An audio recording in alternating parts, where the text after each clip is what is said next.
KTV વિશેષમાં નવસારીથી સમાચાર મળ્યા છે કે વડાપ્રધાન નરેન્દ્રભાઈ મોદીના 75મા જન્મદિવસ નિમિત્તે ભાજપ દ્વારા સેવા પખવાડિયાની ઉજવણી કરવામાં આવશે।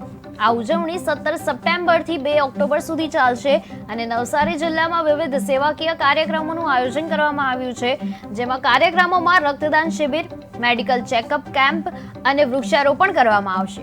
સરકારી હોસ્પિટલોમાં ફળ વિતરણ અને આંગણવાડીના બાળકોને બિસ્કિટ વિતરણ પણ કરાશે। ગૌશાળાઓમાં સેવા અને સફાઈ અભિયાન પણ હાથ ધરાશે। ત્યારે 17 સપ્ટેમ્બરે જિલ્લા ભાજપ કાર્યાલય ખાતે રક્તદાન શિબિર યોજાશે અને 20 સપ્ટેમ્બરે પ્રબુદ્ધ નાગરિક સંમેલન જે છે એને અને દાંડી દરિયા કિનારે સફાઈ અભિયાન પણ થશે। ત્યારે નવસારી શહેરના લક્ષ્મણ હોલમાં પ્રધાનમંત્રી મોદીના જીવન પર વિશેષ પ્રદર્શન ગોઠવાશે।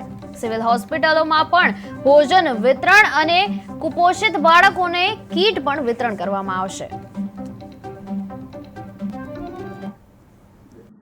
આવતી તારીખે 17મી સપ્ટેમ્બરના રોજ આપણા દેશના વડાપ્રધાન શ્રી મોદી સાહેબનો જન્મદિવસ છે।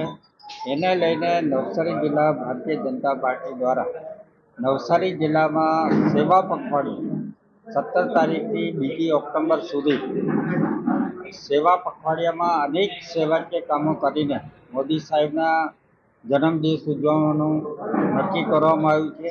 આ સેવા પખવાડિયા દરમિયાન નવસારી જિલ્લાના તમામ ગામોમાં સ્વચ્છતાનો કાર્યક્રમ, બ્લડ ડોનેશનનો કાર્યક્રમ, એક પેડ માં કે નામનો વૃક્ષારોપણનો કાર્યક્રમ